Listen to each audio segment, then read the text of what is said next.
So, hello everyone to what is going to be the fourth episode of what I have decided to call Sin and Nonsense with two N's. We'll see if that sticks. So today I am super excited to once again have Professor Adrian Moore from Oxford to join us to talk about Quine this time around. Professor Moore is the author of The Evolution of Modern Metaphysics, Making Sense of Things. This book is great. It takes you through metaphysics all the way from like Descartes through the analytic tradition as well as the continental tradition, pretty close to the contemporary period. So lots of stuff in here that is going to be familiar to some people who have studied philosophy. It's good for an introduction for some topics. There's some advanced stuff, especially like I don't understand much of the stuff to do with continental philosophy, so maybe do a little bit of reading beforehand, but it's really great book. So we're going to be talking about Quine, who in our development is coming. He was a student of Carnap's and is coming sort of out of this logical positivist movement. So just to preface, first of all, I'm super excited for this episode because first of all, like I love Quine stylistically. He's a super important philosopher, and also I really disagree with him about a lot of things. And I think a lot of people do. Like everybody has an opinion about Quine, so this should be a spicy episode.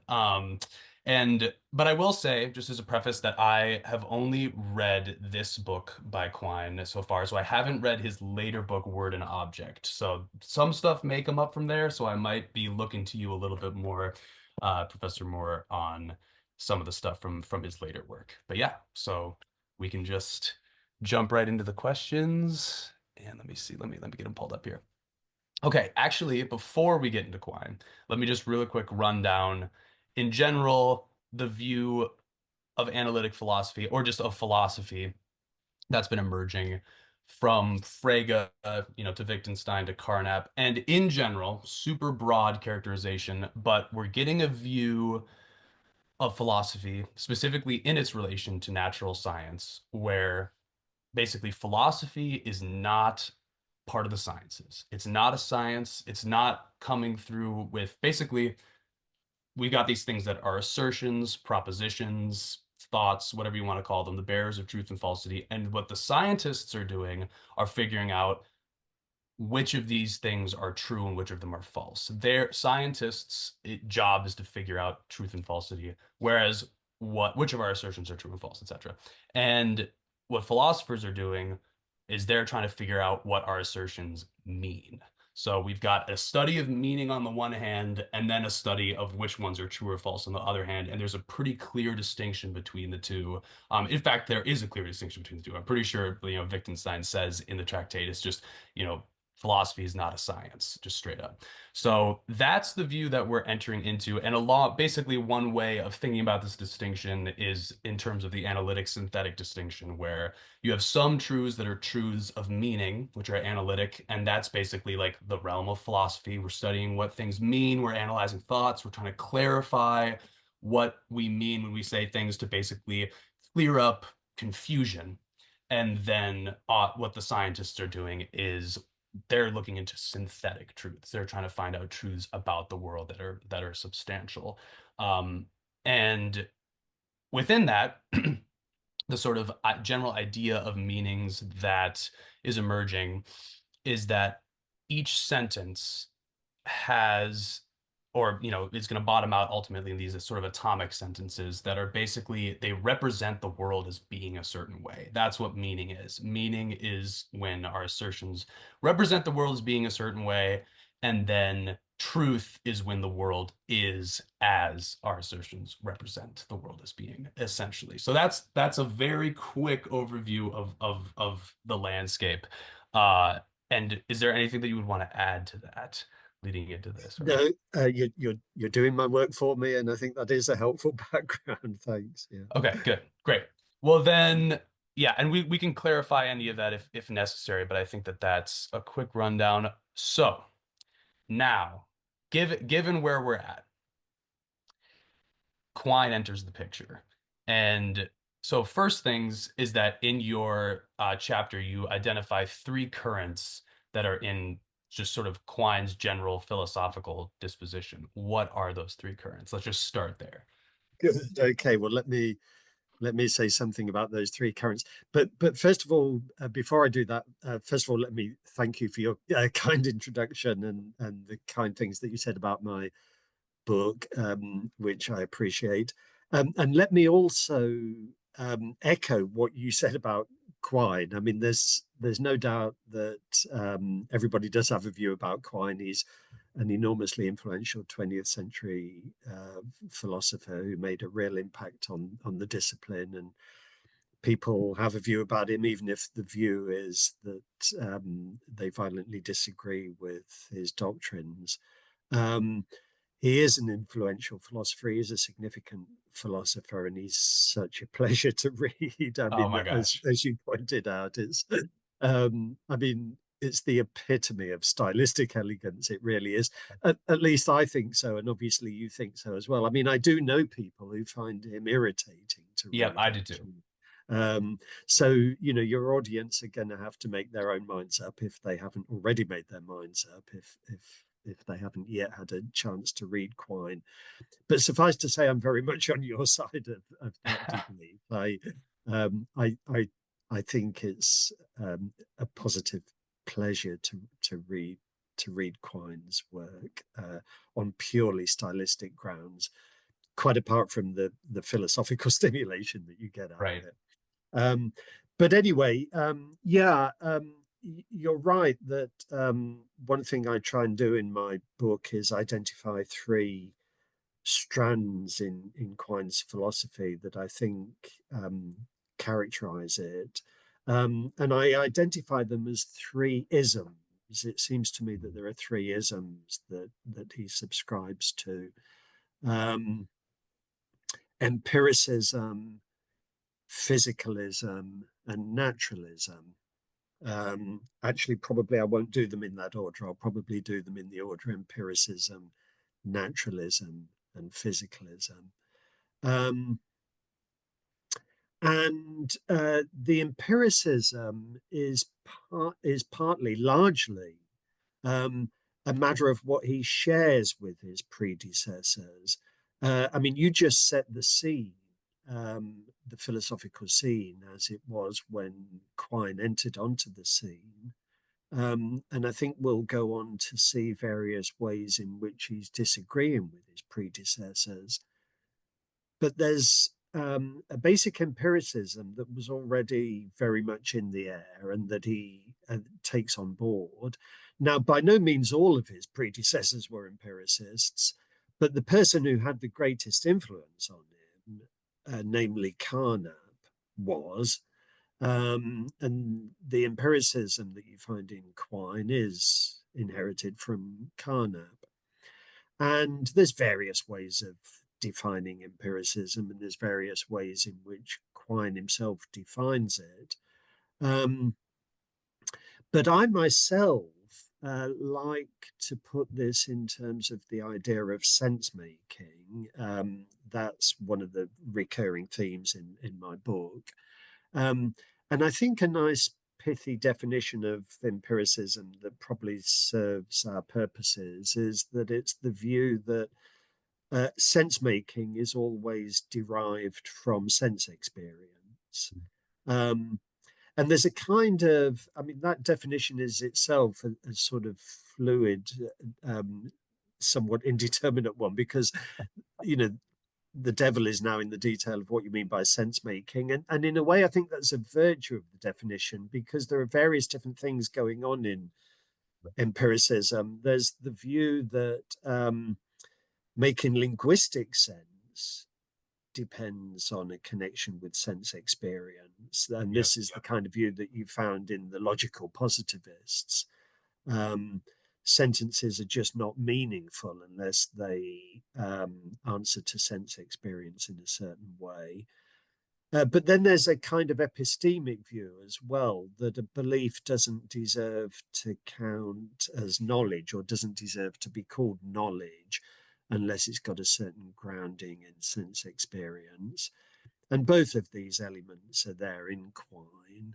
Right. And his empiricism is as robust as anyone's. Um, Right. Now, naturalism is the view that perhaps sets him apart from some of his predecessors.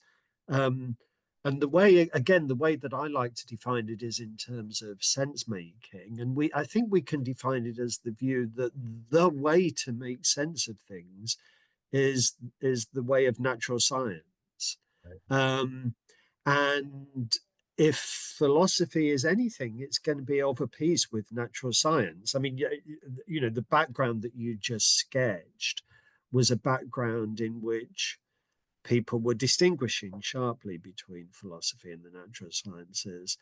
And Quine comes along and says, well, we'd better not distinguish between philosophy and the natural sciences, not sharply, and maybe there's a distinction of degree, but there'd better not be a sharp distinction of kind. Otherwise, that's going to be to the detriment of philosophy, Right. because the way to make sense of things is the way that natural scientists do. And unless we're following them, then we're not really making sense of things.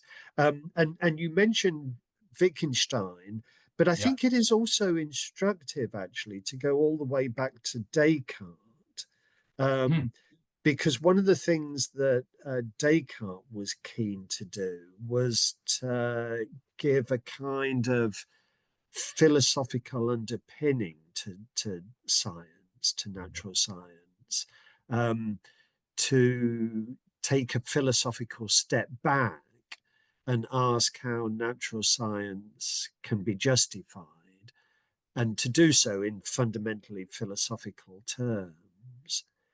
And again, Quine is completely opposed to that because Quine says, no, there's no higher authority. You can't take this Right. philosophical step back and ask how science is justified. There's no higher authority than natural science itself. Um, and we can ask questions about how natural science is justified, but they're further scientific questions. Right. That's the point. And then finally, that's the empiricism and the naturalism, and then the third ism that I mentioned was physicalism. And this is a kind of embellishment of his naturalism. Naturalism is the view that the way to make sense of things is the way of the natural sciences. Physicalism particularly singles out physics. I mean, there are other natural sciences as well, obviously, but it gives a special pride of place to physics and says, look, the way to make the most fundamental sense of things is the way of physics. Right. And the physicalist says that ultimately, um, what's going on out there is physical.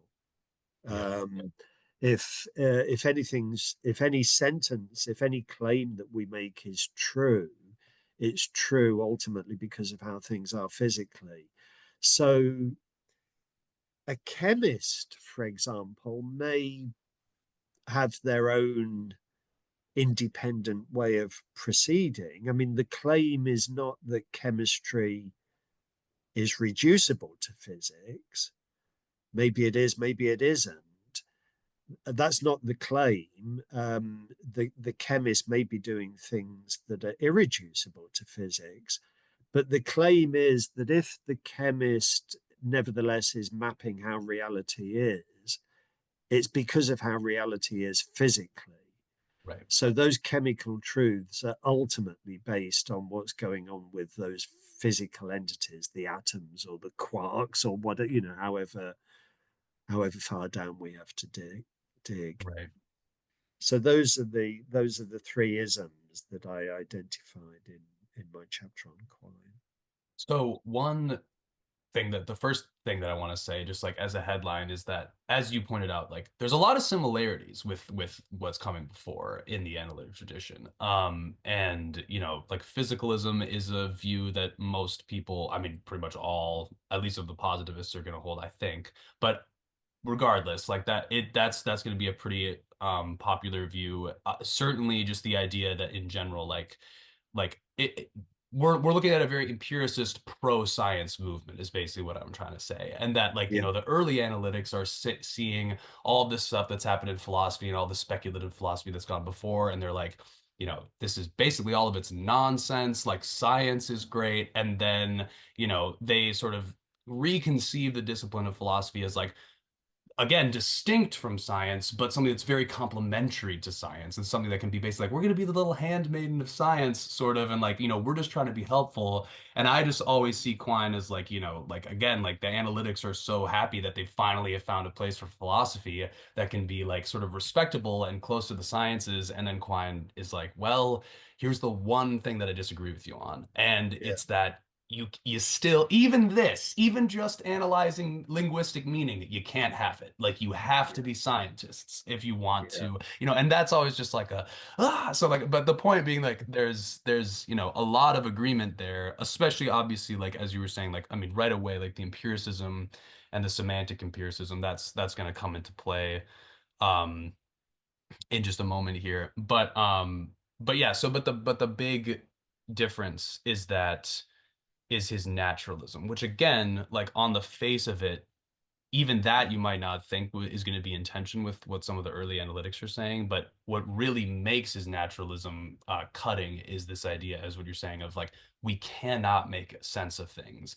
outside of natural science. So we just can't have this other thing that's like philosophy and the study of linguistic meaning. Like, that has to be a part of science or nothing at all, basically. yeah, yeah. I really like the way that you've just put it, actually. I think that's excellent. As you say, there was always this incredible respect for the natural sciences Right. among the positivists. Um, but uh,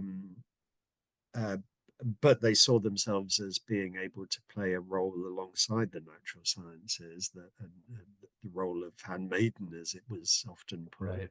And Quine, I mean, in a way, it's logical positivism on steroids, actually, Literally, because right. Right. Quine comes along and says, "No, no, no, no, you're still not paying sufficient respect to the natural sciences, Right. because once you've seen just how significant the natural sciences are, you'll realize that you guys have got nothing left to do that's distinctive." I think maybe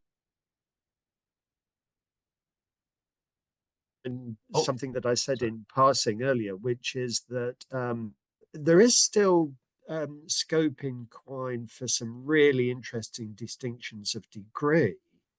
Um,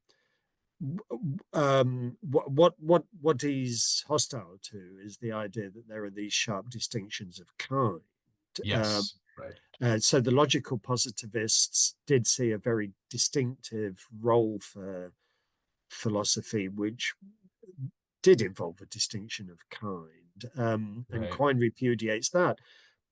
But the idea that there are distinctions of degree, I mean, maybe we'll get onto this later. There is still such a thing as philosophy for Quine, and um, uh, and it's got an important role to play. It's just that it's continuous with the natural sciences. Right. It's just it's just the same thing at a very high level of generality or something of that kind. Right. Right. And I think one way to put it as well, like, in relating all of this to sort of, like, as you're saying, like, going all the way back to Descartes, like, I would say that one way that I think about it is, there's this tradition that starts with Descartes. Well, not doesn't start with Descartes, but could be traced back to Descartes, of like, basically just the idea that there is a role for philosophy to be basically doing speculation or theorizing a priori. And that both of these groups are going to definitely disagree with. But the way that the early analytics get out of it is to say, well, we're not speculating, we're not theorizing, but in some sense, what we are doing is a priori, but we're not speculating and we're not theorizing. We're just thinking about meaning. And then Quine is going to go the other way of, actually, we are speculating and we are theorizing, but we're not doing anything a priori. So we're going to go on either side of this horn, but we both disagree with what Descartes was doing, basically. Um, which is, again, so there's an element in which it's like, you know, Quine is disagreeing with Descartes, but falling on such a different side of it that he's agreeing with Descartes in a different way of like basically there is going to be a role for philosophy which is in theorizing and speculation. And we'll get to that later, but that is Yeah. that yeah, that becomes very influential. Um, okay. So now, just to follow basically what you do in the book, let's just give a little bit of internal coherence to these three strands. What's the underlying sort of structure of it? What's the explanation? Yeah, maybe I can say something about that. I mean, it's complicated, and it's complicated partly for reasons that we've already glimpsed, and partly for reasons that we haven't glimpsed yet. So, one complication that we have already glimpsed was that I mentioned when I was defining empiricism that there's partly a semantic thesis there and there's Right. partly an epistemic thesis there. Um, and so there's already an issue about how those two are related to each other. Could you be a semantic empiricist but not an epistemic empiricist, or vice versa? So that's one complication. Another complication that that I haven't mentioned yet, but probably should before we go any further, is that when I was defining both naturalism and physicalism, I talked in terms of the natural sciences or physics. And there is an issue. Well, what do we mean? Do we mean the natural sciences as they are now? Right. Or are we envisaging some idealized endpoint that we're working towards? Um, and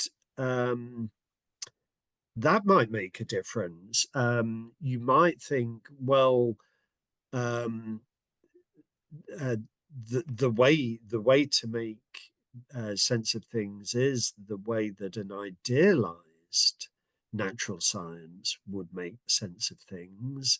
Um, but you might be skeptical about whether there's any reason to suppose that that's what current natural science is like. You might Right. think, well, there's no reason to think that scientists have already got there or that they're already going about things in the right way. Um, so there are complications. I'm going to I'm going to try and bracket the complications. I mean, it'll be for you to tell me whether you think we need to revisit them, Yeah. but Yeah. I'll pretend for these purposes that we've just got these three isms, um, and the question arises: how are they related to each other? Um, and I think, as far as physicalism and naturalism are concerned, it's a fairly straightforward relationship. I mean, one of those is basically an embellishment of the other. Right. The natural sciences are being privileged by naturalism. The physicalism is going one step further and is giving special pride of place to physics. Um, you could be um, you could certainly be a naturalist and not a physicalist. Right. I mean, you might think that the natural sciences are important, but not think that there's anything specially important about physics. That would be a perfectly coherent view. Um, you you could be a physicalist and not a naturalist. You might think that physics is the way to make the most fundamental sense of things. Right. Um, and you might agree with Quine that if anything's true, it's true because of how things are physically. Um, and yet, be hospitable to the idea that there are non scientific ways of making further sense of things, even if it's all ultimately grounded in physics. So, for example, you might think, I don't know, you might think that the claims that aestheticians make when they're pronouncing on the beauty of works of art Yeah. um, are a perfectly respectable, non scientific way of saying how things are. Right. Um, you might think that, and also think that ultimately, if what the aesthetician has said is true, ultimately it's because of what that painting is like physically, or Right. because of, Right. whatever. I mean, um, so so the physicalism and the naturalism, strictly speaking, are independent of each other, but they go naturally together. Yeah. You can see why somebody who's one might well also be the other. Right. Um, but then there's the question of what is the relationship between the naturalism and the empiricism. Right. Um, and the first thing to note is that the empiricism doesn't itself give you the naturalism. Um, so somebody who believes that all sense making should ultimately derive from sense experience, that all our evidence for how things are is ultimately sensory evidence. Somebody who believes that might nevertheless look at natural science and say, um, I I don't think it is specially privileged as a Right. result of that empiricism. Apart from anything else, maybe our sensory evidence leaves open the possibility that there are quite different scientific theories that would conform equally well to the sensory evidence. Right. And what's interesting about that view is that it's not only a view that somebody might hold, it's a view that Quine does hold. Quine himself Right. um, would be the first to insist that empiricism itself is not giving you any reason to respect natural science as it is. Yeah. Um, so the naturalism is not getting its support from empiricism. What Quine thinks is that it's the other way round. Right. Quine thinks that actually it's naturalism that's giving support to empiricism, Right. because he thinks that what science itself has helped us to see is that our evidence for things comes from the exercise of our senses. Right. Science tells us that when we're trying to make sense of the world and when we're succeeding, that's because of the way the world impacts on our senses. It's because of the way little particles impact on our sensory receptors, or because of the way that light rays affect our eyeballs, or Right. etc. etc. And these are themselves scientific findings. You can do physiology, you can do optics, you can study what's going on when somebody exercises their visual apparatus. You can study that in a scientific way, and you Right. can come to appreciate that empiricism must be true. So, the reason that this is important is that it seems to me that of the three isms, it's really the naturalism that's the driving force. Right. Um, I think that that's at the real heart of Quine's system. Um, yes, he's an empiricist, but that's because that's what his naturalism tells him to be. And yes, he's a physicalist because he he does see a special role for physics, but that's not as big a deal Right. as the naturalism, which is just privileging science itself. Right. And there are a couple quotes that you have in the book where he says something like, there's sort of passing comments about like, science isn't committed to the physical. And again, that's where it starts to get complicated on the provisional Yeah, versus, yeah, current beliefs. But right, exactly. Like it's this naturalism that is sort of, at the heart of these three currents. And I thought it was really interesting also like the way that, and this seems like it's something that comes up more in his later work, but that even the semantic empiricism is also coming from the naturalism of like, and he just says flat out like, well, like it's basically we're studying people's linguistic dispositions in response to sensory stimuli. So Yeah. that's just, a very naturalistic way of like having an argument for semantic, yeah, semantic empiricism. Um, but so the question then for me is that I want to ask is, well, so why is Quine a naturalist then? Like, if this is the fundamental question, why is he a naturalist?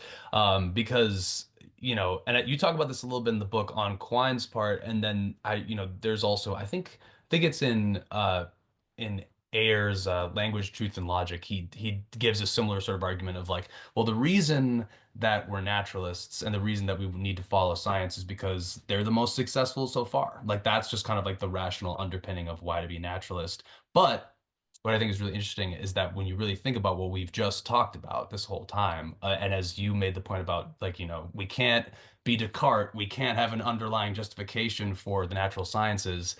That's just not the right question to ask. You can't ask why be a naturalist if you're Quine.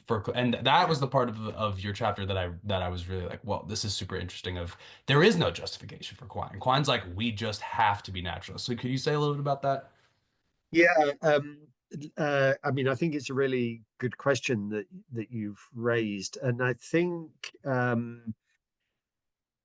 there's a sense, there is a sense in which the question, why is Quine a naturalist, um, is a really good question, a really interesting question. But there is also a sense in which what we have to do if we're trying to be faithful to Quine's own vision is we have to give something like a, an answer in terms of causes rather than reasons. Hmm. Um, Hmm. so I mean, in a way, I'm just echoing the point that you yourself have already made, because Quine's own view is going to be, well, there aren't really reasons, and unless you're prepared to go around in a tiny circle, because the view is that ultimately the only reasons that there can be for thinking anything are scientific reasons. Right. Um, so if the question arises, why are we so in awe of the natural sciences? If we're trying to give a reason for that, we are going to be involved in a kind of circle. Right. Um, but it might be that we can give a causal explanation for Hmm. why we're enamored of the sciences. And I do think that part of what's going on here is the spectacular success of the natural sciences. Right. The fact of the matter is, we're all, I mean, those of us that are involved in academia are all a little bit envious of those guys, whether we Yeah. admit Right. it or not. Whether we admit it or not, we all occasionally look across at the guys in the physics labs who are, making real visible progress and coming up with spectacular results. Right. And and and and and the natural sciences have been spectacularly successful, both in theoretical terms and in practical terms. I mean, when Right. all said and done, we've managed to build bridges, we've um, landed men on the moon. I mean, just the sheer success of technology as well, which is obviously underpinned by the natural sciences.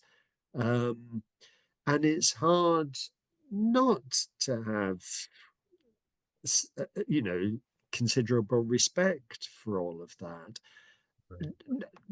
Not everybody, and in particular not all philosophers, are overawed by the natural sciences. And Wittgenstein's another interesting case in point. I mean, there's a very definite strand in Wittgenstein's thinking which is positively antagonistic.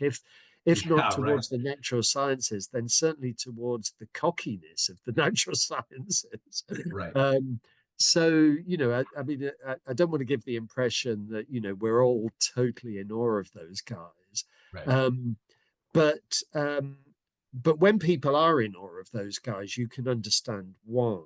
And right. as I say, you can understand why on causal grounds. Um, and by the way, this is going off into a little bit of a tangent, but well, it's not much of a tangent actually. I think you will see the relevance. Um, there's a paper by Quine called, oh no, what is it called? Five Milestones of Empiricism, I think, Oh, is the interesting. title. Whoa. And I'm mentioning it because there is a point in that paper at which it looks as if he's doing the very thing that I say he won't want to do, Right. which is at one point in that paper, it looks as if he's trying to justify naturalism. Um, and what I think, I mean, readers can make up their own minds, obviously, but what I think is that if you look closely at the text, in fact, what you'll find him doing is giving causal explanations for Hmm. why people are naturalists, not justifying reasons for them being naturalists. Um, Interesting. that's my own view. I mean, as I say, people can make up their own minds. It's a characteristically wonderful paper by Quine and well worth reading.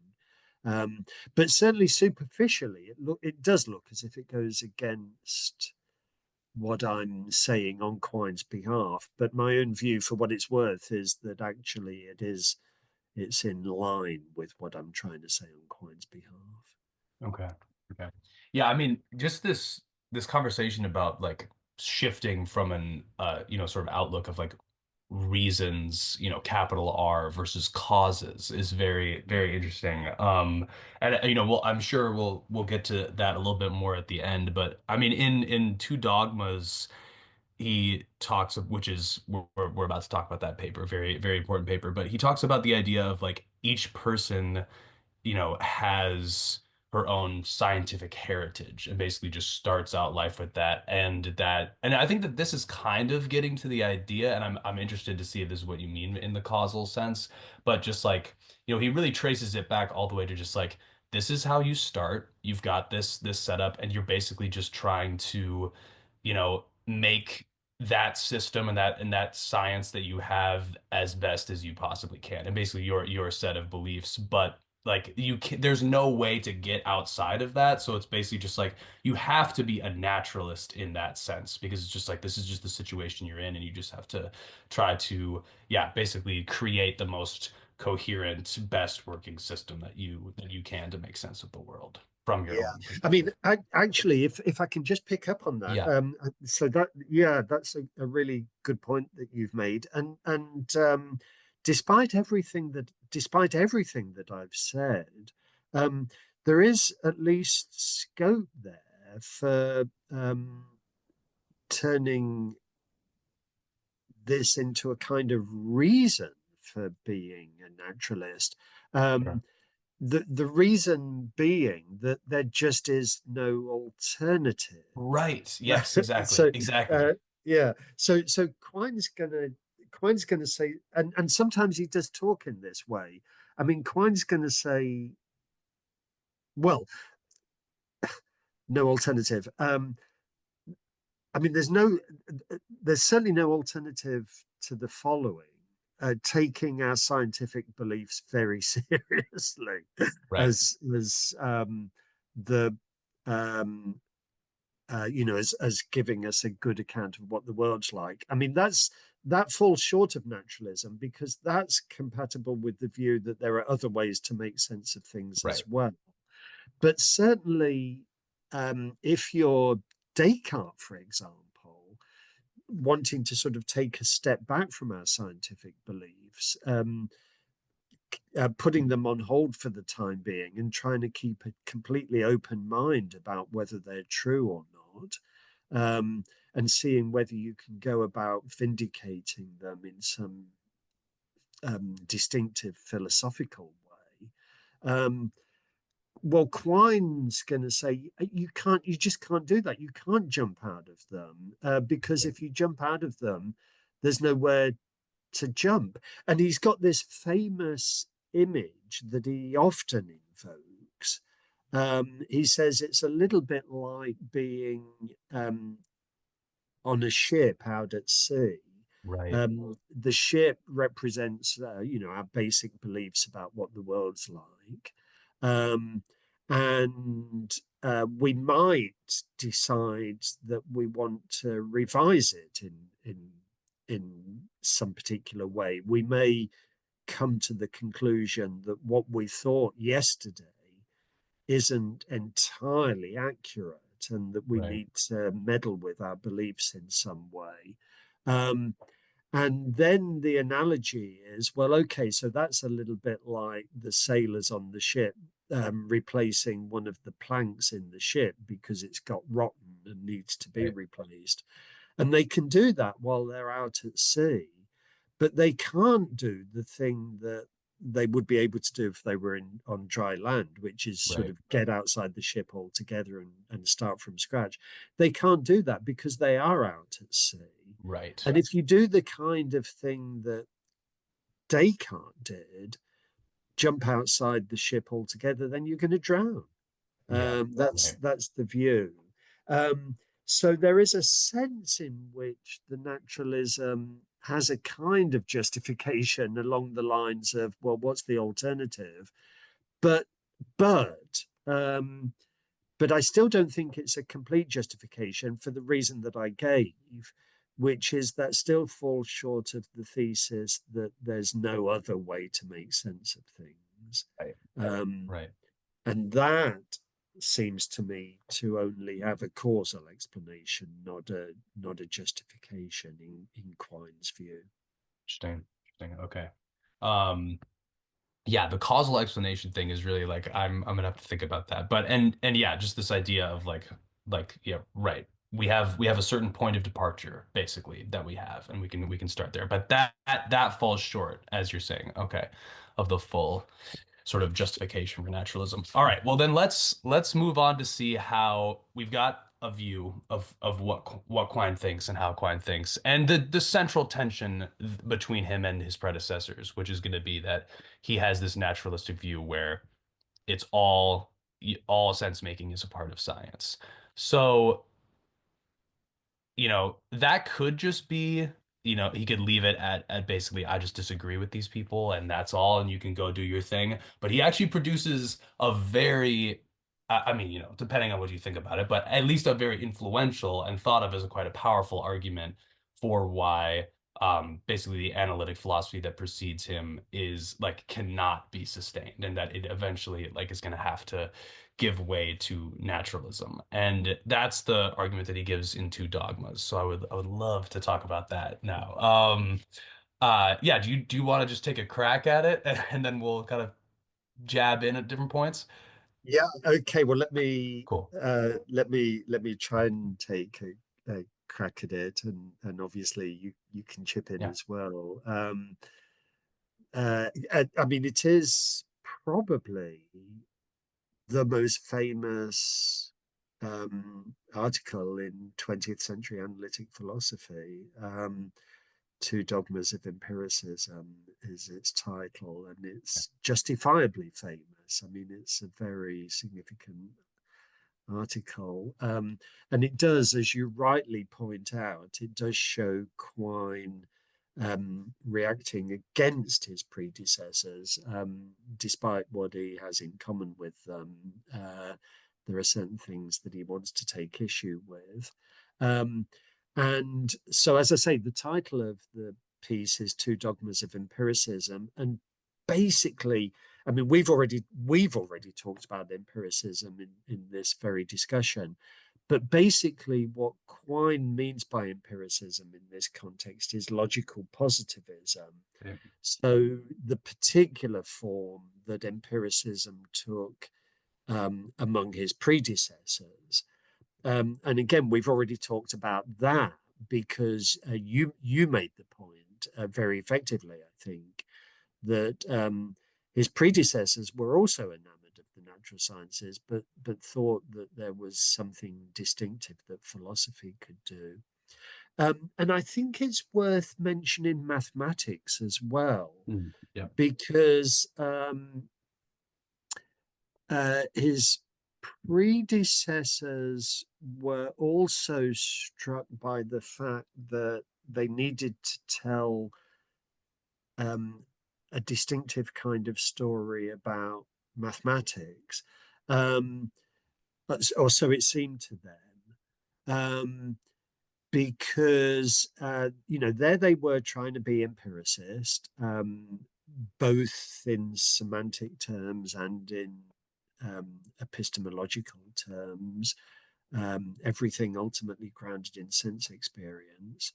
And yet they were sort of aware that apart from anything else, I mean, even if you put philosophy to one side, apart from anything else, it looked as if there was an exception to what they were saying in the case of mathematics, Right. because it looked as if the mathematicians were producing truths about how things are um, without using their sense faculties.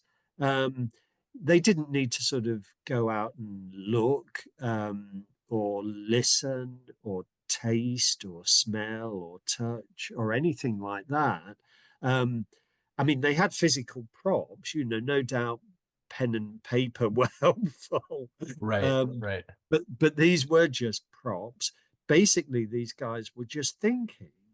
Right. Um, and they sat in their armchairs and thought, um, and came up with really interesting results. I don't know, every natural number is the sum of four squares, or whatever your favorite example is. Right. Um, it took the genius of a particular mathematician to prove that result, but it has been proved, and it seems to have been proved without reference to sense experience. Right. So it looked as if their empiricism was under threat. Um, and what the logical positivists did was they drew a distinction between two kinds of truths. And again, I think you yourself have already mentioned this earlier in the discussion. What they called analytic truths and what they called synthetic truths. And analytic truths were true just by virtue of meaning. You only had Right. to understand an analytic truth um, to be able to see that it was true. I mean, it might still take quite a lot of effort. It wouldn't Right. necessarily be easy, but in principle, sheer understanding is all you need to get there. Um, Now, there are some very simple examples of this. If you consider the sentence, all sisters are female, for example, Right. they would have said, well, you just need to understand the word sister and to be able to see that that's true. You don't have to do scientific research to see that that's true. So that would count as an example of an analytic truth. Um, but they also wanted to say the same about mathematics. That Right. this was their explanation. Why are those mathematicians able to do everything in the armchair? Well, because really they were just going on their understanding. Right. Um, you ultimately you just need to understand the proposition that every natural number is the sum of four squares to be able to see that it's true. Now it it's not, not as easy as that makes it sound, and it did Right. take um, a hard mathematical endeavor to tease out what was involved in the understanding. But still, the view was that you ultimately just needed to have the understanding to appreciate this analytic truth. And also, and again, this relates back to what you were saying earlier about philosophy being a handmaiden to the sciences. This was where philosophy maybe had a role to play as well, because the philosopher could come along and sort of clarify things by articulating various analytic truths. Right. So the scientists are getting their Right. hands dirty and finding out what electrons are actually like. Um, but the philosopher may be able to give a conceptual analysis of what an electron is Right. and give you some analytic truth about electrons. Um, Yeah. so that was the view that you found among the logical positivists. Um, and as again, as you yourself put it earlier, in effect, what Quine is doing in this paper is he's coming along and saying you didn't go far enough. Right. Right. You were on the right lines. You wanted to say that science was special, you wanted to be empiricist, but you were sort of compromising your empiricism. Um, and you were allowing for these analytic truths that were not grounded in sense experience. Right. And Quine says there is not, there isn't this analytic synthetic distinction. Um, let me just say something about the title, by the way. Two Yeah. dogmas of empiricism. Um, um, One of the dogmas is that there is this hard and fast distinction between analytic truths and synthetic truths. That's what he has in mind by one of the dogmas of empiricism. The other is related. Let's bracket the other for the time being. Let's just Sure. focus on the analytic synthetic distinction. Um, but that's one of the dogmas that he's investigating in the paper, and that's one of the dogmas that he wants to attack. Um, and he says there isn't this hard and fast distinction between analytic truths and synthetic truths.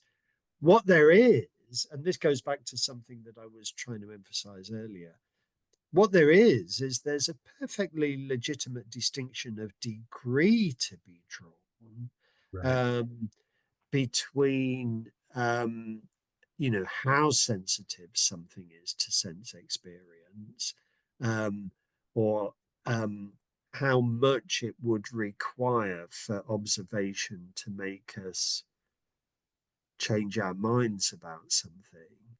Right. But if you take a mathematical truth, if you take a very simple mathematical truth, like 2 + 2 = 4, um, Quine's view is, well, ultimately, that's just part of our scientific story about the way the world is. Right. That's one of the things that we think. Mathematics is itself part of the natural scientific vision. And it's conceivable that in 20 years' time, they will have discovered such weird things about what's going on at the quantum mechanical level Right. that they decide that 2 + 2 isn't always equal to 4. Um, and, given sufficient pressure, we would give it up, says Quine. Um, and what that goes to show is that it is ultimately answerable to sense experience. It's not Right. fundamentally different from what those guys would have called a synthetic truth. Okay, so and well, okay. First of all, this is like right when you get there of like, we could discover something in physics where maybe 2 + 2 doesn't equal 4. I mean, that's the point where when I'm first, getting to this after doing my undergrad in philosophy, I'm like, what? Like Yeah, who is this guy? Like, why does everybody love this yeah, guy? Like, how is he saying that? yeah, You know? yeah. But I guess I do want to dig in a little bit on how the like positivists drew this distinction in the first place because and I think it is going to get onto the second dogma. But I mean, yeah, so for mathematics, for example, like, when reading again like Ayer or something like that, he's talking about various ways that empiricists in the past have dealt with mathematics. And he talks about like Mill and like how Mill was like, right, these things we could potentially have an experience that makes us, think maybe 2 plus 2 doesn't equal 4. And whatever. So maybe we can revise it. And so he thinks that math isn't a priori. And the positivists don't agree with Mill, and they're like, okay, like we can't be that. We have to face up to the fact. And this is basically, as you were putting it like earlier, like this is a huge problem for them. Like we want to be empiricists, but we're also like, Carnap studied under Frege. Like we also have this huge respect for mathematics and the fact that there is a priori knowledge in a sense, so they're like, how do we put these two things together?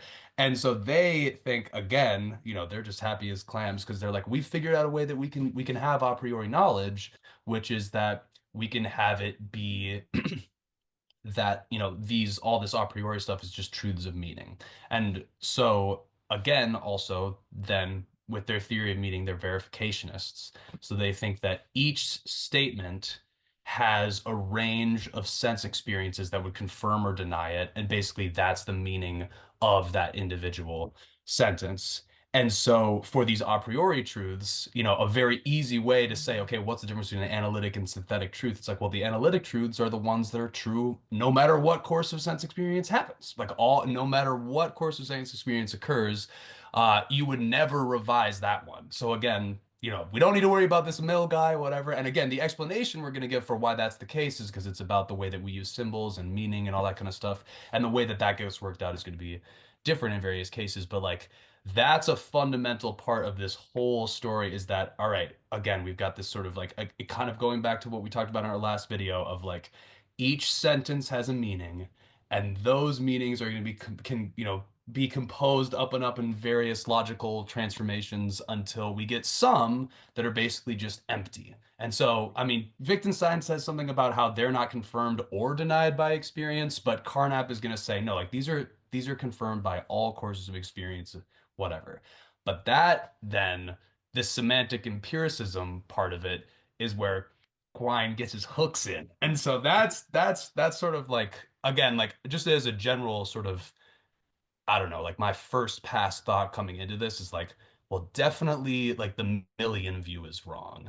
And and certainly mathematics and all that is a priori. But how then does Quine, sort of take this view of like, oh, each statement has a range of experiences and be like, well, is that the case? Like, yeah, how Yeah, do we go there? good, excellent. So that's a great way to look at it, I think.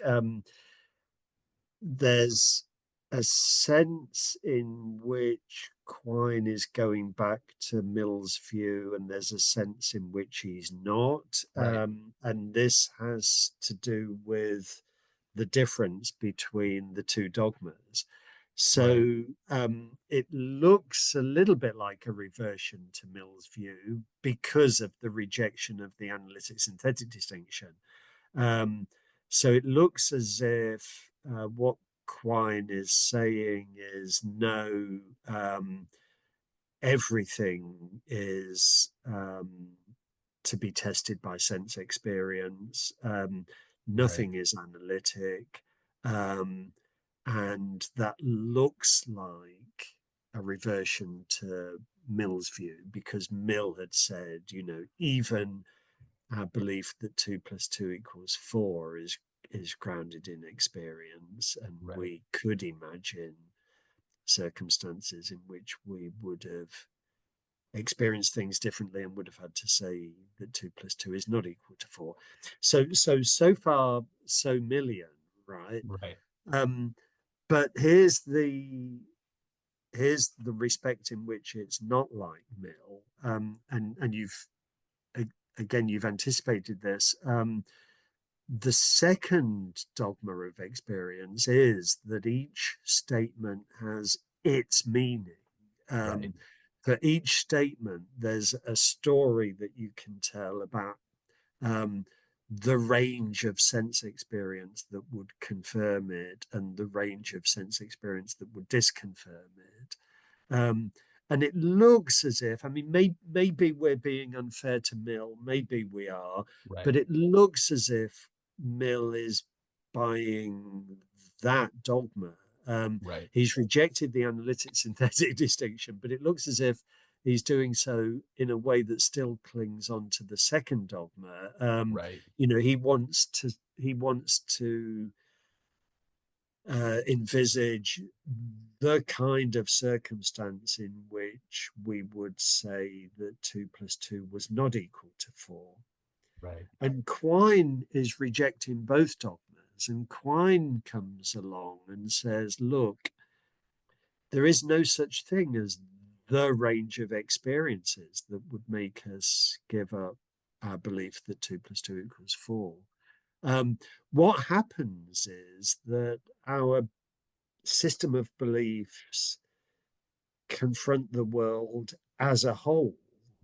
We've got this. I mean, one metaphor that he quite often uses is that of a web, a bit like a spider's web. All these interconnected beliefs um, that we have, and we might have sense experiences that make us decide that this web of beliefs needs to be revised in some way.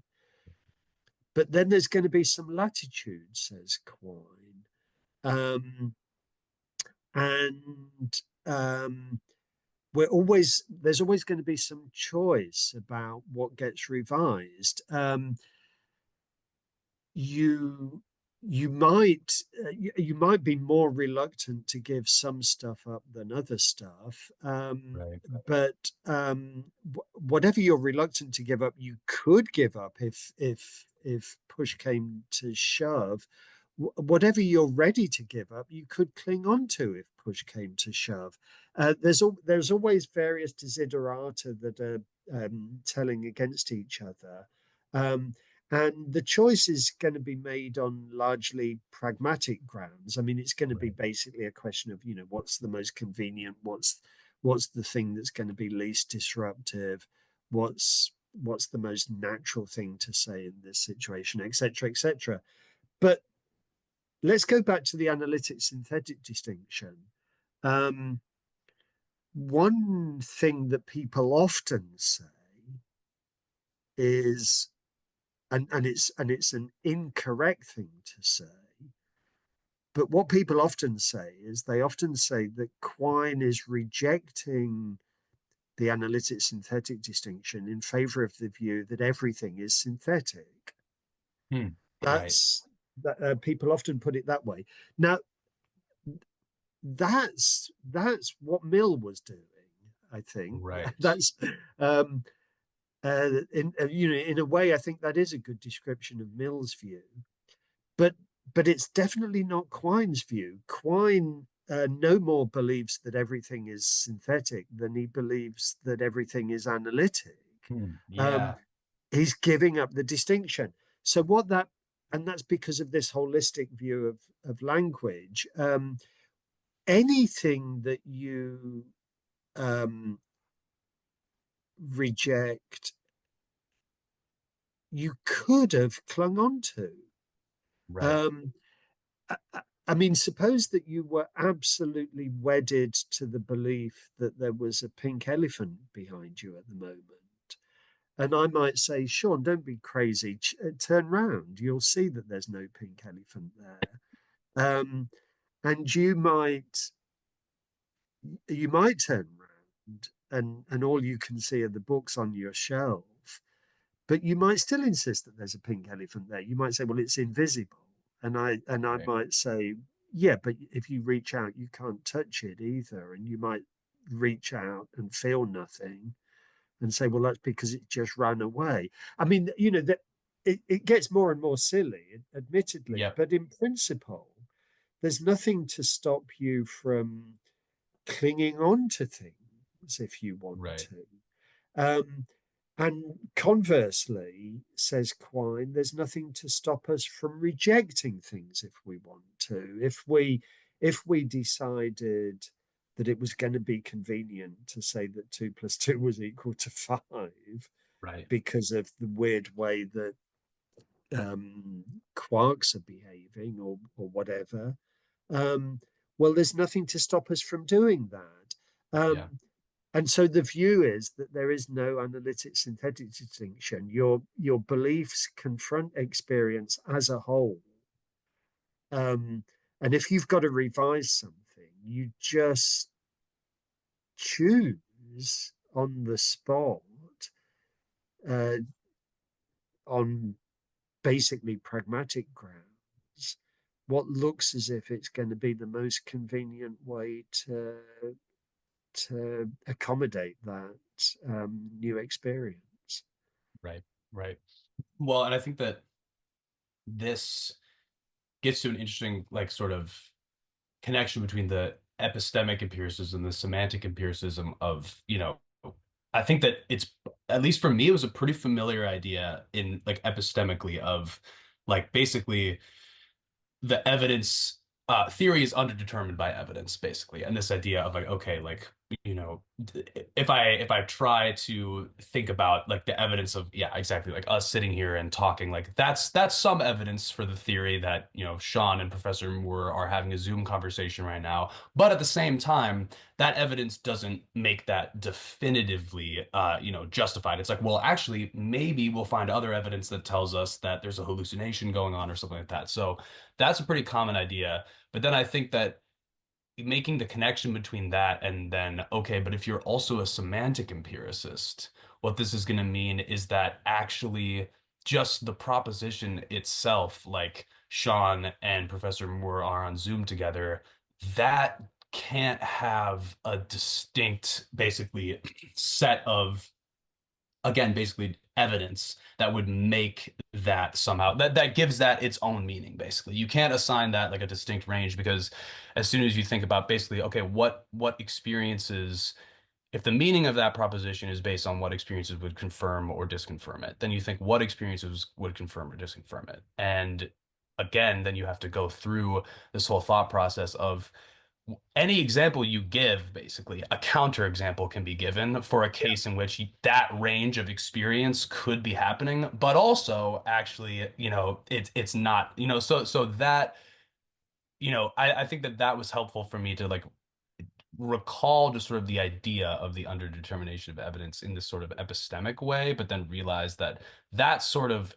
if you take, like, empiricist semantics, that's what leads you to this holistic view that, yeah, Quine has, that basically, right, like, our sentences individually don't have any distinct meaning. It's just yeah, the whole theory has a meaning, basically. yeah, Um, yeah.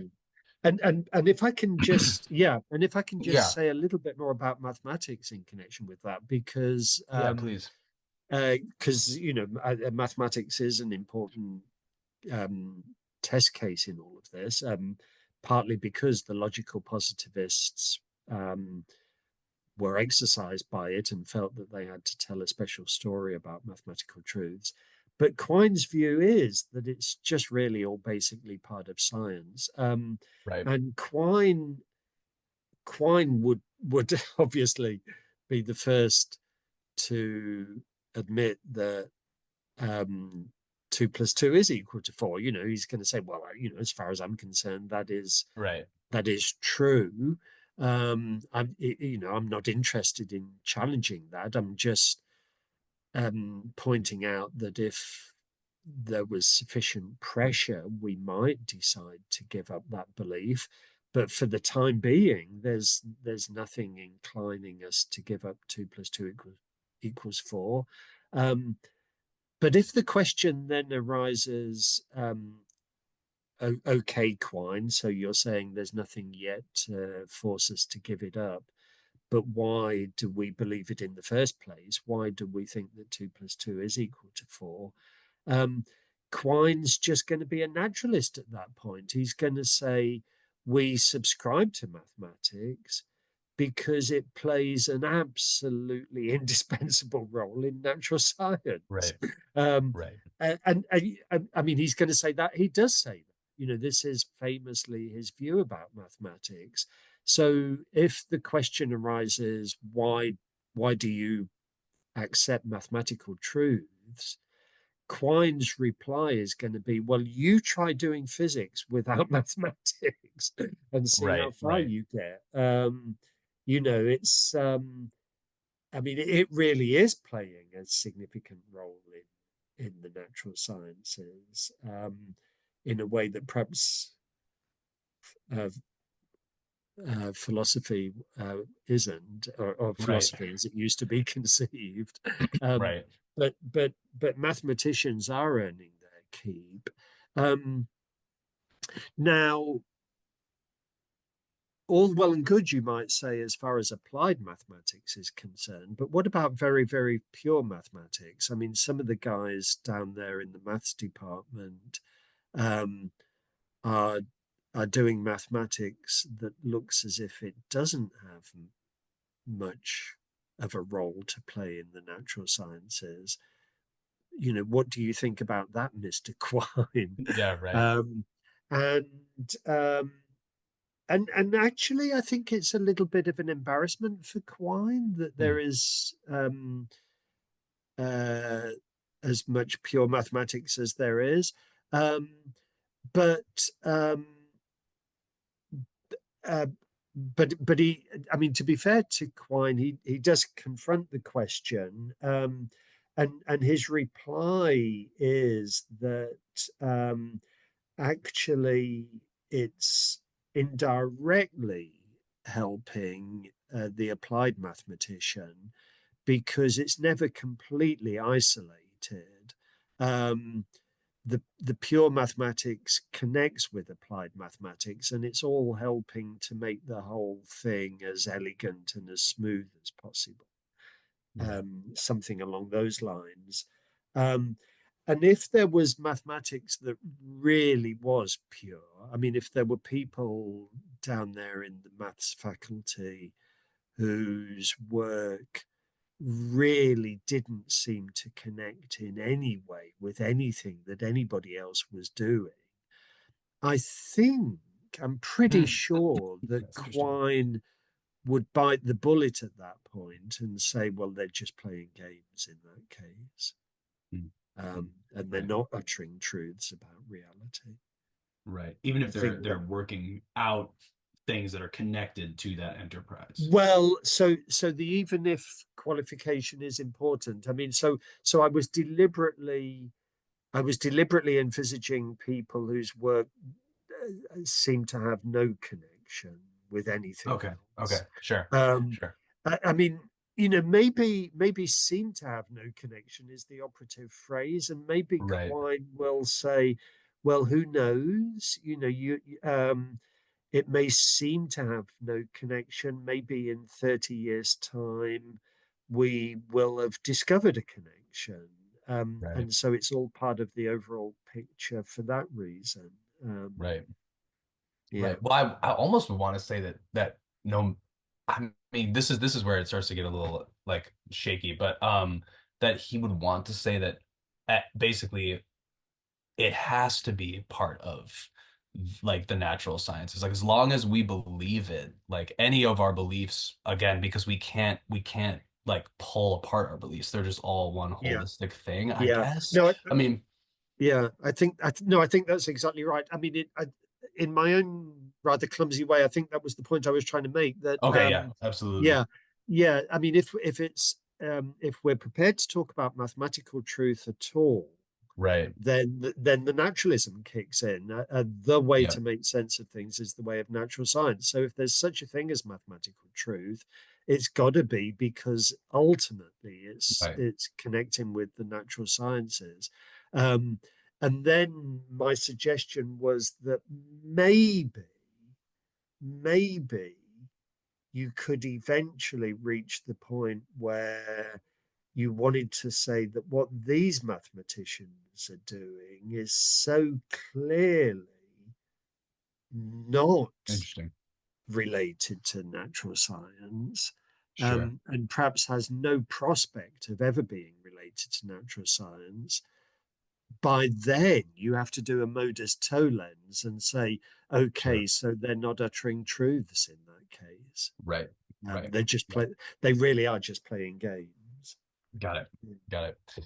Um, there, I feel like there's, I don't want to move on too quickly because there's so much here for what he's doing in Two Dogmas. Let me just think for a second. Um, yeah, we've covered a lot of the ground I wanted to cover. I feel like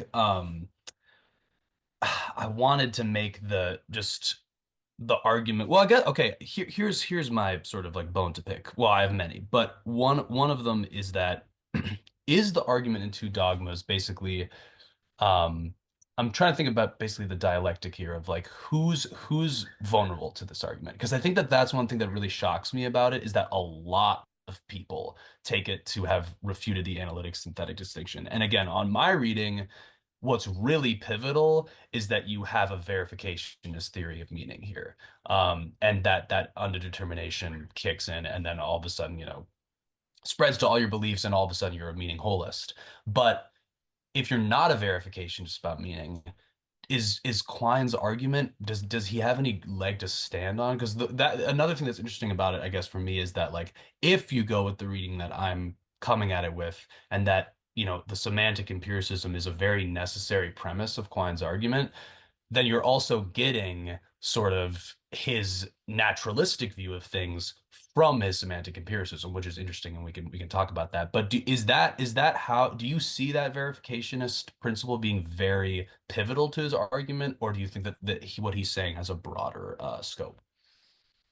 No, I agree. I agree with you that it Okay, is pivotal. cool. I think it is playing a role, and also the holism. I mean, there is scope for somebody to resist the holism, in the following kind of way, and this is perhaps a reversion to um, Wittgenstein, Okay. although interestingly, a reversion perhaps to the later Wittgenstein rather Hmm. than the early Wittgenstein. I mean, it's very, very complicated with the later Wittgenstein because there are all sorts of ways in which there are affinities between what he wants to say and what Quine wants to say. And there Right. are all sorts of profound differences between what he wants to say and what Quine wants to say. Um, and both the affinities and the differences are really interesting. But in this one respect, there's a kind of later Wittgensteinian thing that you might say that looks as if it's um, opposed to Quine. So let's go back to the example, all sisters are female. Um, Now, Quine is going to say that that's true. And he's going to say that it's true because it's part of our, overall picture of the world underpinned by sense experience. But we could imagine that things got so weird in various ways that we eventually gave up that belief and started being happy to talk about male sisters or Right. whatever. Now, a Wittgensteinian, a certain kind of Wittgensteinian, maybe Wittgenstein himself, is likely to talk about rules at this point Mhm. and say, well, I think that when you claim that all sisters are female, you're making a very particular kind of linguistic move. You're not saying how reality is. You're giving a rule for the use of the word sister, or for exercise of the concept of a sister, or something like that. Um, that I mean, this is the kind of thing that we say to young children when we're teaching them the language. Right. You know, um, you've got a little child who perhaps um, talks about as I'm just trying to think of an example. Perhaps he Yeah. Yeah. describes a male person as a sister, and we might say, no, you mustn't say that sisters are female. Or, I mean, Right. it's not a very plausible example, yeah, because Right. Right. But I you're get you. wrongly I get you. spread it. But Yep. you get the point that Yeah. I'm trying to make. Yeah. Um, Now, the reason that I'm banging on about all of this is that, in a way, you can see that as a recoil from Quine's holism, because, I mean, among other things, a recoil from the holism, because the suggestion is that this sentence is playing its own particular role. I mean, Right. that there's a distinctive thing that you're doing with the sentence "sisters are female" when you use it to lay down that rule. Um, so it's not quite the atomism that Quine was reacting against, but it's Sure. not his holism either. Um, Right. yeah, Yeah. Yeah. Well, and I mean, I even sometimes wonder if like the atomism of Wittgenstein in the Tractatus, if it isn't read in a verificationist way, because I don't feel like I like again, I'm sure there are a million ways to read it, but if you're not taking it in a verificationist way, or like Frege, for instance, like a non-verificationist theory of meaning, that doesn't seem like it's particularly at risk of, getting hit with collapsing into holism essentially in the way that Quine wants. And I mean, obviously, that being said, somebody could just look at Quine's account of language and say, well, this seems more plausible to me than the Phrygian one, and so I'm going to go with that. But that's just a very different, it seems like in the verificationist case, he's giving like a direct argument that's like, if you are a verificationist, you have to be a holist. Like you're, kind of yeah, compelled to be yeah. so. I think that is right. I think there's a lot of truth in what you've just said. And and I suppose, and again, you mentioned this earlier, I suppose in a way, it's another it is another reflection of Quine's naturalism kicking in, Right, because uh, in a way, what's going on here is that Quine is saying, look, if the question arises, how does language work? If we're going to theorize about meaning at all, we have to do it in a scientific way. And there are sciences that deal with language. I mean, there is right, linguistics and there is semantics and such like, but they have to be proper, respectable natural sciences. Um, and the ultimate story that you tell about meaning has to be the sort of behaviorist story right, that you sketched earlier. That what's going on when people learn the language is that they respond to the observable behavior of other people. um, it's all got to be out in the open in that way, because that's natural science tells us that it's all got to be out in the open in that way. You can't, I mean, when you're learning the language, you're trying, among other things, you're trying to interpret what other people are doing when they make those noises and such right, like. Um, and the only way that you can really do that is by looking at their observable behavior. You can't see inside their minds. right, And the natural sciences themselves tell us that you can't see inside their minds. There is no such thing as telepathy, um, and that is itself a pronouncement of natural science. The natural scientist tells us that there's no such thing as telepathy. right, Um, right.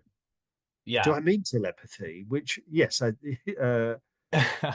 Yeah, yeah, yeah, to, yeah. Like yeah, being able to read others people's minds. Yeah, yes, everybody's. yeah, that, yeah, yeah, yeah, Yeah. yeah, yeah, Um, Yeah, and that's something that I feel like it seems like as Quine's thought goes on, he gets more and he gets less and less influenced by the Phrygian way of thinking about, or Phrygian, I don't really know. But like that way of thinking about meaning, and starts talking about things more in his own terms of, this idea of like the linguistic dispositions of speakers, and just really going down that naturalistic route, which is interesting. And what really is interesting, and again, I haven't read Word and Objects, but I've read some of Dummett's commentary on Quine, and as I understand it from what he was saying, like the analytic synthetic distinction kind of comes back in later. And I mean, I've actually read that in a lot of different commentary on it, but just that actually in Quine's later philosophy, we do get a kind of analytic synthetic distinction put in those terms, but we don't have to get into that. Let's definitely not get into all that. Okay. Is there any? Oh, okay. Actually, all right. Let me wrap up this section before we move on. So let me try. So basically, again, we've got the early analytics with this view where we've got, study of meaning on the one hand, science on the other, clear distinction, and sort of, what's making this distinction possible is that we've got analytic truths, which is just, again, just meanings of words, meanings of sentences on the one hand, and then yeah, right, theory on the other. So, which is synthetic truths. So the analytic synthetic distinction. And the way that this is being drawn is along the lines of, again, each statement has its own little meaning and its own unique range of experiences that it'll be confirmed or denied in. And then basically Quine comes in and says, well, actually, instead of the statement being the, unit of linguistic meaning, it's actually whole theories. So now we can't make any distinction between analytic truths on the one hand and synthetic sentences on the other, because actually, those individual sentences don't even have meanings. So like we can't talk about that distinction in those terms. We have to just say that theories are the unit of meaning, and so all of our beliefs are just going to be, no distinction can be drawn along those lines between them. And so then to because for each any like individual sentence there's no unique confirmation or disconfirmation conditions. The only way to decide which sentences to revise in response to a disconfirming experience of our entire theory, the only way to decide which sentences to revise and how to revise our whole theory is basically just on pragmatic grounds, or sort of like pragmatic aesthetics, so simplicity, explanatory power, and the ability to accommodate the evidence. And so in one fell swoop, he's gotten rid of this fundamental distinction that is underpinning the difference between science and philosophy, and at the same time he's like reoriented the like guiding principle of scientific rationality, which is now essentially like abduction, and just like trying to create the best explanation that we possibly can. And so then the question is basically where in this holistic view of the scientific and naturalistic enterprise, where does philosophy find its home, if anywhere? I guess is sort of where I would Yeah, like to go to next. yeah. Um, s- um, One thing that I think is helpful is to remind ourselves that what he's rejecting is a distinction of kind, a radical distinction of kind. But there are still very significant distinctions of degree that we can draw. So, going back to the picture that you were painting, um, when we have experience that tells us that we've got to revise our theory of the world, there are going to be interesting distinctions of degree between those beliefs that we're quite ready to give up and those beliefs that actually we're quite reluctant to give up. I mean, Quine is still prepared to talk in those terms. And if you remember the web metaphor, one way in which he puts it is that there are some beliefs that are at the center of the web, Right. near the center of the web, which means that they connect with a lot of other things. Um, and yes, you could eventually decide that you wanted to give them up or perhaps needed to give them up, but you'd be paying a really serious price because of how much they relate to. Whereas stuff that's round the periphery, it might Right. be comparatively easy to give that up. So, um, so for example, let's go back to your fixation on the pink elephant behind you. I might say, Sean, there isn't a pink elephant behind you. Just turn round and look. Um, and you might turn round and see nothing and might immediately sort of yield and say, "Oh, I'm sorry, Right. I was wrong. You're right. There is no pink elephant there after all." Um, and that's not a big deal. I mean, you believe that there was. You look and see that there isn't one, and you give up that belief. Um, but you might say, look, I, I agree, I can't see a pink elephant. Um, I agree that if there was a pink elephant there, I would be able to see it. Right. And I do think that there's a pink elephant there. And what I'm going to give up is logic. Right. Right. That's like the um, most drastic possible yeah, option. Yeah, right, yeah. right, right. um, and so Quine is, at least when he wrote Two Dogmas, there may be a change of mind later, Yeah, right, but right. at least when he wrote Two Dogmas, Quine was prepared to allow you to do that. That's one of the choices. Absolutely everything is up for grabs. But Right. even when he wrote Two Dogmas, he would have said, well, okay, give up logic if you want to, Sean, but do beware that that's a hell of a move that you're Right, making. right.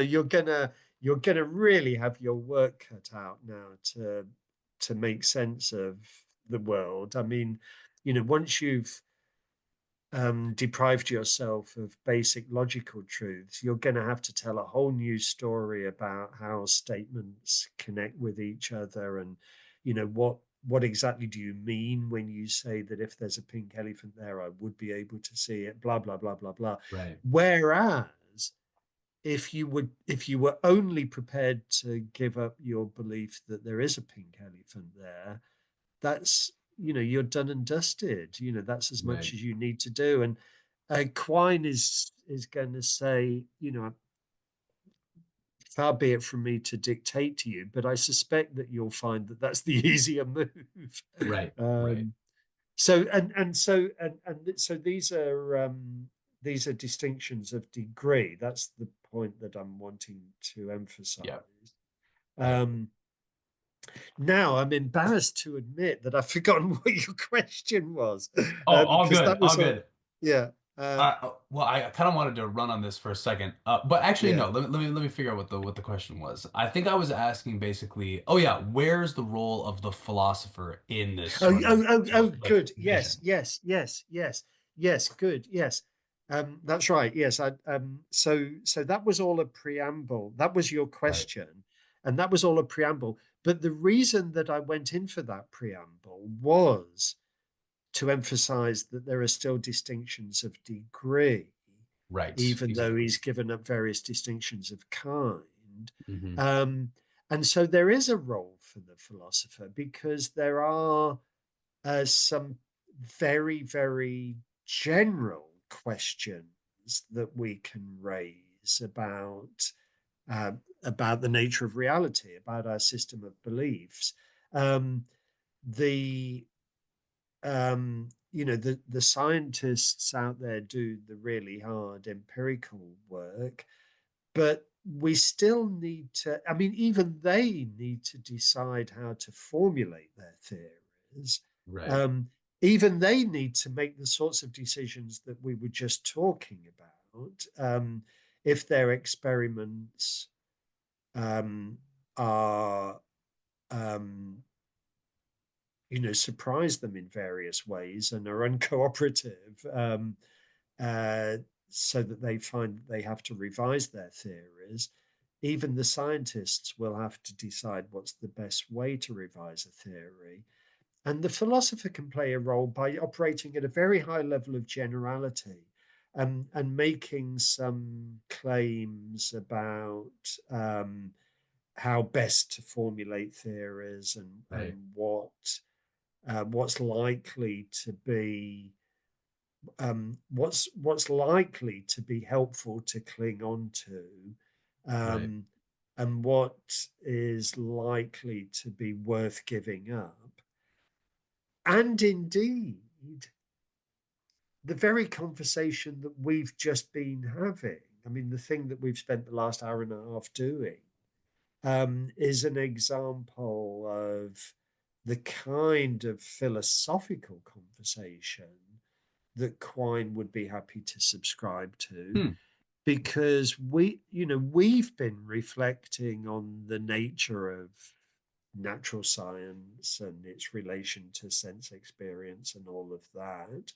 Um, and that's quite okay, says Quine, because um, I mean, we're basically operating at a very high level of generality. If we're doing it properly, um, what we're doing is not significantly different from what the natural scientists do.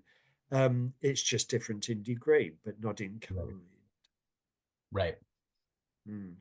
Yeah, and I think that again, we haven't used the word yet, and because what we're talking about is less because I want to use the word metaphysics basically and bring that in, Mm. and what we've just been talking about has been less of like a sort of classically metaphysical discussion, but that sort of, as you're saying, like the role of the philosopher is to operate in the sciences, building this one scientific system, but at a very high degree of generality, basically and in the abstract, and that does ultimately allow and lead to a movement of basically the revival of sort of speculative metaphysics in analytic philosophy. And I guess you know I just wanted to sort of trace some of why that's coming out of Quine, and I think that one uh way that I often think about it is, again, like you look back to the positivists, and the positivists are very anti-metaphysical, and Mm. they're kind of doing like, because they have this verificationist theory of meaning, like they have a very stringent understanding of like, okay, we're going to be able to look at every statement, sort of like going through the apples and just being like, which ones of these are actually empirically confirmable or disconfirmable, and we're going to throw out all the ones that aren't empirically disconfirmable or just whatever, um and as meaningless, and then we're only gonna get rid of all the rotten apples, only have the good ones, and they're just very, very carefully watching to make sure that no metaphysics and no nonsense can slip in. And they also think that you can't break the rules of logic and mathematics, whereas then in Quine's view, you can't zoom in on one statement and think, well, this seems like it's nonsense. You have to think about, well, basically, as long as the statements that you're making are contributing to the overall, attempt at making sense of things, then they're meaningful in the sense that they're contributing to the thing that's meaningful, which is the whole theory. So basically we no longer get the ability to like look through each of the apples and see if they're rotten. We just get the whole barrel, and it's basically like, as long as all the apples work together, like it's fine. Yeah. So people can start doing what may have in the past been looked at as sort of like frivolous metaphysics again, but in the Yeah. Quinean Yeah. picture. Yeah. And I think that's also, well, I was just gonna say, I mean, obviously I'm painting this super negatively, but then, and yeah. also, you know, you can also, if you really want to, revise logic. So I'm just sort of sitting here, I'm like, okay, so philosophers can just do whatever they want now. Yeah. You know what I mean? It's just like, oh, come Yeah. on.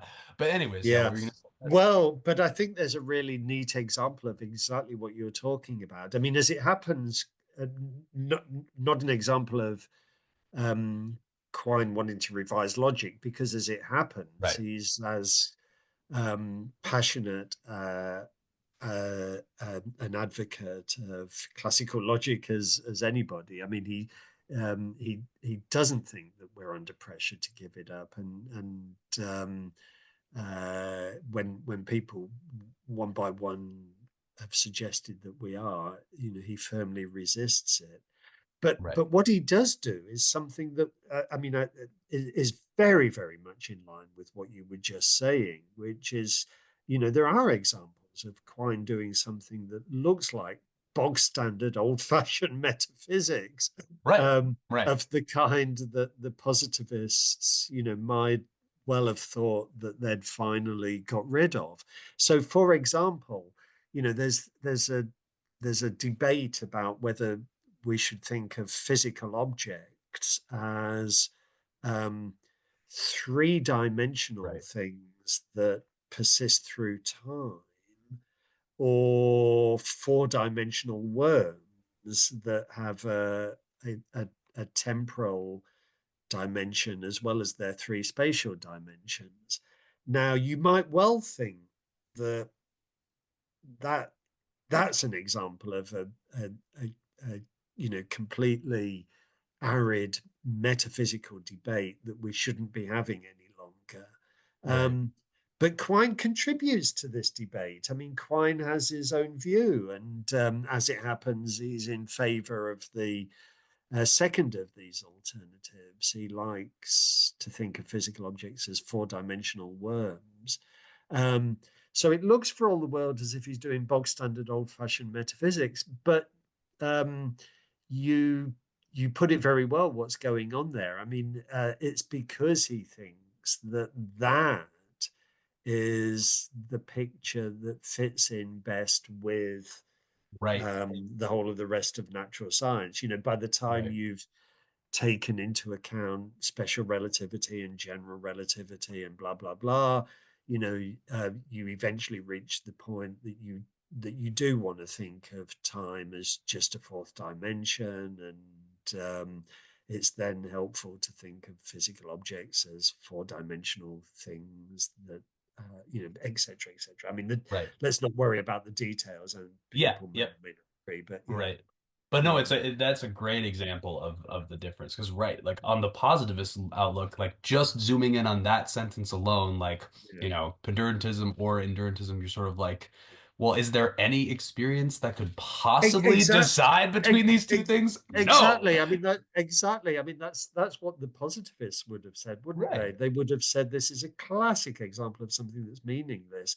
So it is ironical that I earlier said that in a way Quine was a logical positivist on steroids.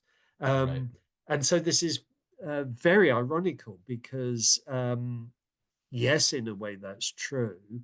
And yet, what ends up happening is that he ends up sanctioning the kind of thing that they would have been antagonistic towards. Right, right. Completely Yeah, antagonistic to it. And, that bleeds into, I said I wanted to say it, David Lewis, his yeah, student, yeah, yeah, that was yeah, another, instance of this thing where it's like, well, mm, we've got something that we're theorizing about. We want to simplify, so how can we make it as simple as possible? And it ends up, making him postulate that all possible worlds exist, and I mean yeah, that's like the most egregious example, but it's also like that's what happens one generation of analytic philosophy, yeah, like down the line from yeah, Quine, is all of a sudden we're completely in a different, like orientation as philosophers, which I think is just, so interesting that, right, like between the positivists and Quine, it just does sort of seem like a fight of like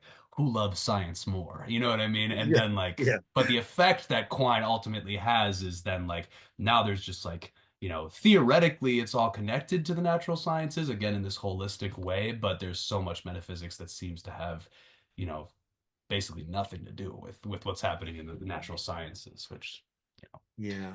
I totally agree with that. And one of the things that I try to argue in my book, which actually does also have a chapter on Lewis as well as Quine, one of the things that I try to argue in the chapter on Lewis is that we have to see Lewis as very, very Quinean.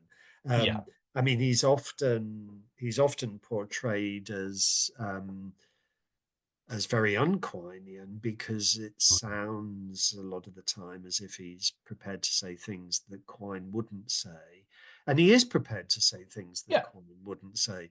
But you have to see this as coming out of Quine in a very, very deep sense. Right. Yeah, sometimes I feel like he's like just a further development of he's like Quine without even more dogmas. You know what I mean? Like Yeah, he's like yeah, Quine with even fewer prejudices of like, oh, yeah, like de re modality, like let's go, let's do it. There's yeah, no it's just like, oh yeah, my gosh.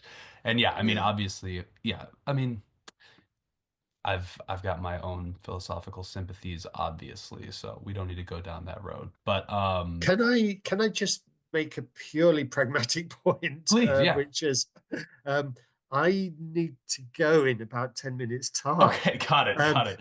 which is we'll have been going for about 2 hours. But I'm conscious of the fact we haven't talked at all about Yep. um, what I myself think may be the biggest problem for Quine, and I'm wondering whether we Let's do it. should Let's do it. should we try and squeeze Dive that in. into the last 10 minutes? Is that? Yeah, might as I well. mean, this is really unfair to to to suggest that you can say in 10 minutes what's wrong with Quine. Right, right. But we're So gonna do this it. is, yeah.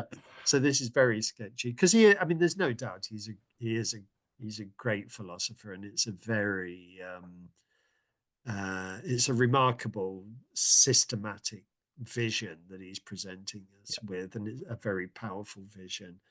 Um, but I think that there is a problem with it. And I think the problem is that, and again, I'm going to use my own favorite leitmotif here, the idea of making sense of things. I think that Quine um, sees himself as participating in the naturalistic project of making sense of things, and is a naturalist and thinks that the way to make sense of things is the way that natural scientists do. And I think that ultimately there is a mismatch there, because I think that the kind of thing that Quine himself is trying to do, namely making sense of things, um, isn't best done in a natural scientific way. Um, and one way to sort of perhaps appreciate this is to think about something we were talking about much earlier, um, the way in which his naturalism yields his empiricism. So Quine thinks that it's a discovery of natural science itself that our evidence world is sensory experience. Right. Um, but science is only going to be able to tell causal stories about what's going on here. So, yes, science may be very good at tracing the causal relations between impacts on our surfaces, on our sensory surfaces, and what we end up thinking. Um, Science may be very good at tracing that relation. The physiologist may have some really important insights into how that process unfolds. But it is basically going to be a causal story.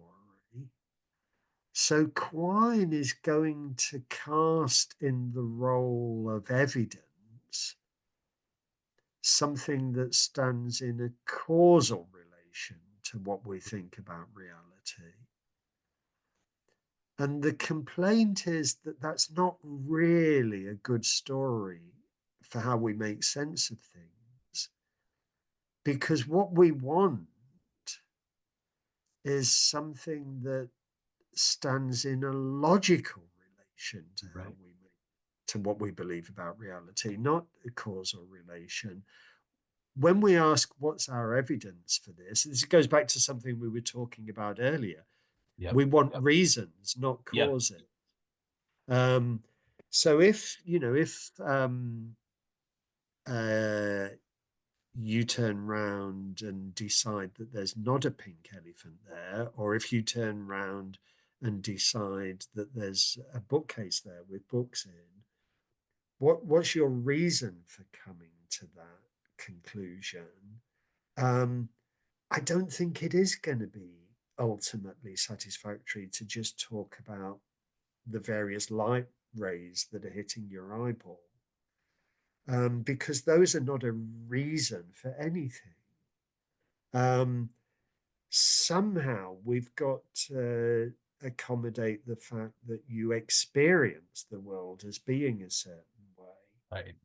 Um, and of course, we know what Quine's going to say. Quine's going to say, "Well, that's all.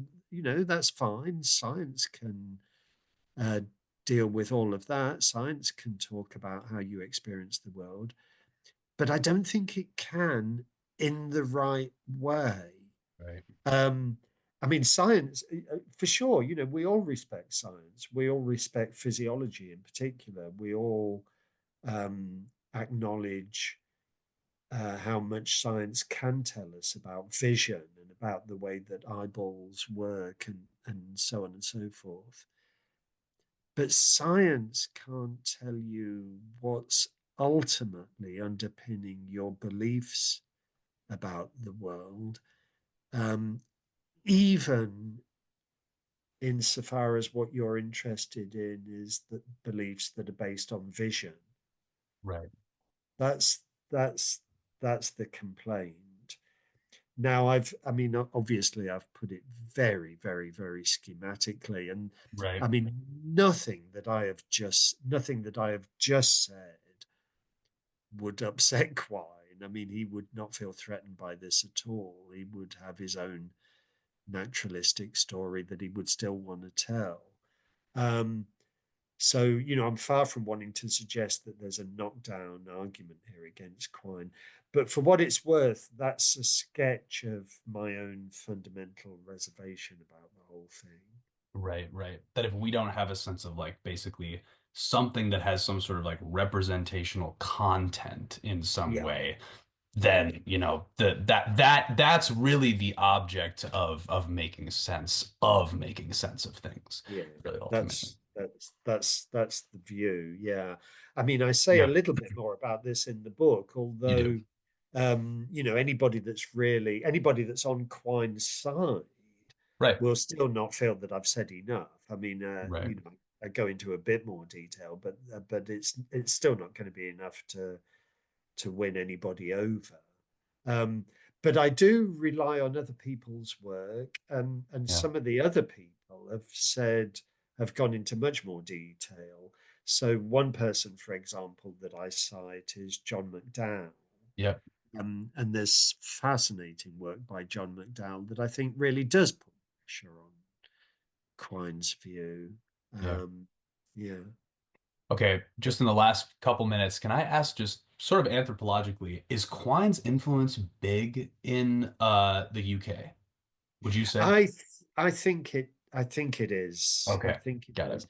I find it hard to be objective about this, just because of my own really keen interest in Quine. And it may be that I'm allowing that to influence my judgment. Right, I mean, when I was an undergraduate, I was besotted by Quine. I mean, I you know I he was. by some distance my favorite philosopher, and I used to, Wow. um, yeah, I mean, I just loved reading Quine stuff, and pretty often took a Quinean view of any Oh, okay, interesting. issues. Yeah. So I'm a kind of convert. Against, I mean, Yeah, I've away from been him. converted away from the Quine system. Yeah. Nice. Um, so I, I'm never very sure about how to answer these sorts of questions. Is such and such a philosopher big in the UK? I mean, they're interesting questions, and I'm never sure how to answer them because I'm never altogether sure that I'm sufficiently factoring out my own interests. Sure. Um, Sure. but even with that caveat, I think I can say with some conviction that Quine is still a very, very big figure. Yeah, Got it. I mean, as he is on your side of the Definitely, yeah, definitely Atlantic. in America, it seems like he's, Yeah, yeah, of course, everybody kind of hates him, but everybody yeah, also is so influenced by him. So not hates him, but yeah, like everybody's got opinions on something that he yeah, said, yeah. so, Yeah, I but mean that was pretty much the first point that you made, wasn't it? right, right, And he has got a lot of followers and opponents, right, but that's how it always is with a great philosopher. right, right. Yeah, Yeah. Well, yeah. Professor Moore, thank you so much for coming again. It's been a pleasure. No problem, and thank you very much. I enjoyed it. Absolutely. All right. Have a good day. You too. Bye. Bye.